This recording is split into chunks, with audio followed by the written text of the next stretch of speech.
Olá, amigos do canal Redemptoris Mater. Sejam muito bem-vindos. Se é a sua primeira vez aqui, sinta-se acolhido com um caloroso abraço. É muito bom estar com vocês todos. Convidamos a conhecerem as playlists do canal, pois todas as postagens são feitas com muito cuidado para os nossos visitantes e membros.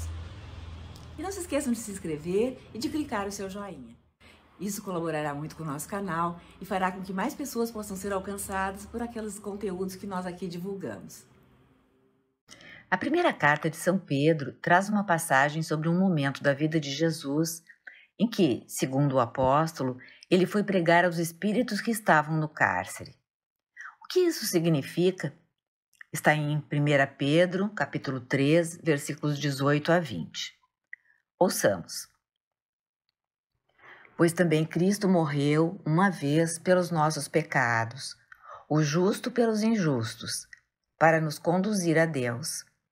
Padeceu a morte em sua carne, mas foi vivificado quanto ao Espírito. É nesse mesmo Espírito que ele foi pregar aos espíritos que eram detidos no cárcere, aqueles que outrora, nos dias de Noé, tinham sido rebeldes, quando Deus aguardava com paciência, enquanto se edificava a arca, na qual poucas pessoas, isto é, apenas 8, se salvaram por meio da água. Esta passagem da Escritura não é simples e houve debates quanto à sua interpretação. Muitas vezes isso acontece e nem sempre há uma palavra final da Igreja a respeito desses temas mais complexos. Podemos falar em 3 grandes correntes no caso. Uma interpretação da primeira carta de Pedro, capítulo 3, é aquela segundo a qual Cristo, pelo seu Espírito, teria falado através de Noé ao povo de então, enquanto ele construía a arca. Nesse sentido, pensavam Santo Agostinho e Santo Tomás de Aquino, grandes doutores e padres da Igreja Ocidental. O Verbo de Deus é eterno, de modo que, de acordo com os padres da Igreja, quando se ouve a voz de Deus no Antigo Testamento, é o Cristo, palavra do Pai, que fala. Portanto, trata-se do tempo anterior à encarnação do Verbo. É uma opinião bastante comum.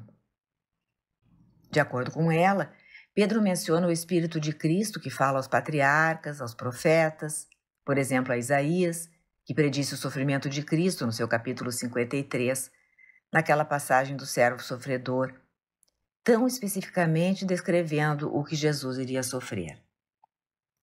No nosso caso, falou a Noé, que transmitiu aquilo que ouviu àquela geração má e desobediente. Por não darem atenção a Noé, morreram, enquanto a família de Noé, por crer em Deus, salvou-se. A fraqueza dessa interpretação é que o contexto em que a passagem é escrita parece ser o mistério pascal de Cristo e não a sua vida junto do Pai antes da encarnação. A segunda interpretação, bem mais popular entre os comentaristas modernos, é de que Cristo proclama a vitória aos anjos decaídos depois de sua morte, já que padeceu a morte em sua carne, mas foi vivificado quanto ao Espírito. Trata-se da vitória que o Senhor obteve por meio de sua paixão e morte.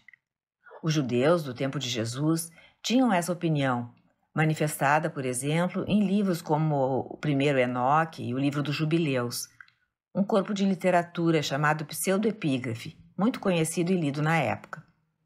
Cópias desses escritos foram encontradas entre os manuscritos do Mar Morto. Os judeus acreditavam que a humanidade fora levada ao pecado pelos anjos maus no tempo do dilúvio.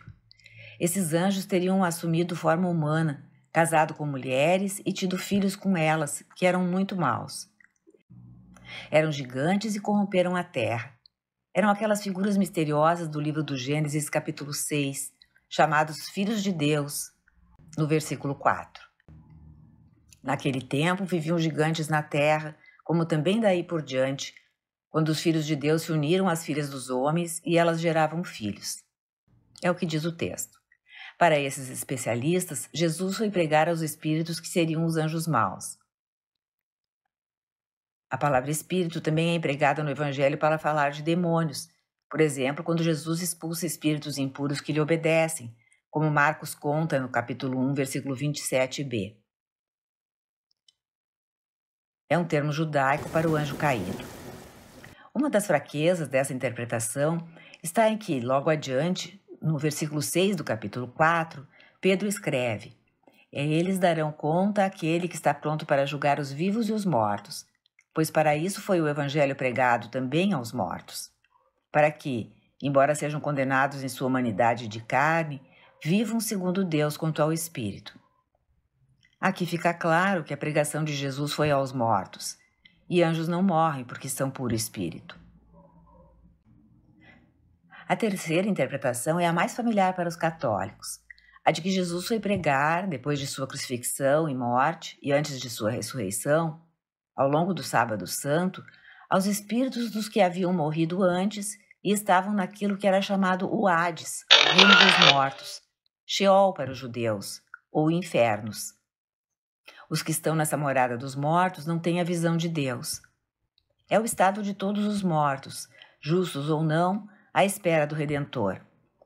Não significa que a sua sorte seja idêntica, como Jesus mostra na parábola do pobre Lázaro, que foi recebido no seio de Abraão.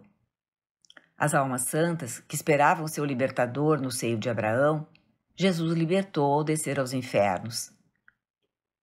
Não foi para destruir o que chamamos de o inferno, lugar de condenação, estado de condenação, mas para libertar os justos que o haviam precedido no Sheol, ou infernos no plural. A descida aos infernos é o cumprimento pleno do anúncio evangélico da salvação, a última fase da missão messiânica de Jesus. Uma fase muito condensada no tempo, durou cerca de um dia, mas imensamente vasta em seu significado de extensão da obra redentora a todos os homens de todos os tempos. É o que ensina o Catecismo no parágrafo 634. Pois bem, Jesus era homem e Deus quando morreu, antes da ressurreição. Sua alma permanecia viva, e daí a locução: padeceu a morte em sua carne, mas foi vivificado quanto ao espírito. Também sua alma desceu à mansão dos mortos e ali pregou a boa nova da redenção. É como refere a primeira carta de Pedro, capítulo 4, versículo 6, de que falamos atrás.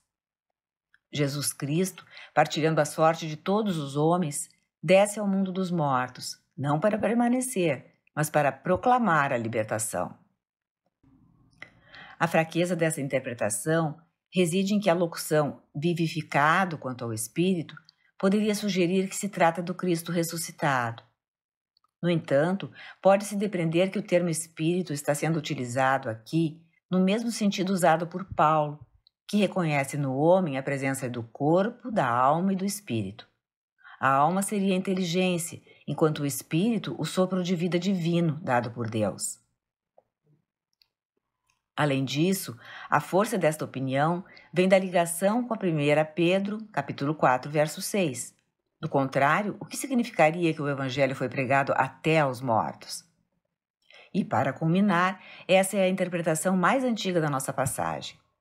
Clemente de Alexandria, assim como outros padres da igreja da mesma época, assim pensavam na igreja primitiva. É a interpretação que encontramos no Catecismo da Igreja Católica, parágrafo 632, que diz assim: as frequentes afirmações do Novo Testamento, segundo as quais Jesus ressuscitou dentre os mortos, pressupõem, anteriormente à ressurreição, que este tenha ficado na morada dos mortos. Este é o sentido primeiro que a pregação apostólica deu à descida de Jesus aos infernos. Jesus conheceu a morte como todos os seres humanos, e com sua alma esteve com eles na morada dos mortos. Mas para lá foi como Salvador, proclamando a boa notícia aos espíritos que ali estavam aprisionados. Ao dar essa explicação, o Catecismo justamente cita a primeira carta de Pedro, capítulo 3, versículos 18 a 19, nas notas de rodapé. Sabemos que não se trata de um documento infalível, mas o ensinamento comum da Igreja nos propõe essa terceira interpretação como adequada à nossa passagem. Por outro lado, esse texto fundamenta o artigo do creio, segundo o qual Jesus desceu à mansão dos mortos. Este, sim, um artigo de fé no qual precisamos acreditar. E no parágrafo 635, o Catecismo também explica que Cristo desceu à profundeza da terra a fim de que os mortos ouvissem a voz do Filho de Deus e, escutando-a, vivessem. É uma referência a João 5:25. Jesus, o príncipe da vida, participou da mesma condição para destruir com a sua morte aquele que tinha o poder da morte, isto é, o diabo. Assim libertou os que passavam a vida toda sujeitos à escravidão. A partir de agora, Cristo ressuscitado tem a chave da morte e da morada dos mortos, como diz o Apocalipse capítulo 1, verso 18. E em nome de Jesus, todo joelho se dobrará no céu, na terra e abaixo da terra, conforme Filipenses 2, versículo 10. Esse é o texto do parágrafo 635 do Catecismo. Jesus não conquistou a morte apenas na Sexta-feira Santa ou no Domingo de Páscoa, mas também no Sábado Santo, quando anunciou a libertação às almas que estavam na mansão dos mortos. O Sábado Santo é parte do grande mistério do Tríduo Pascal.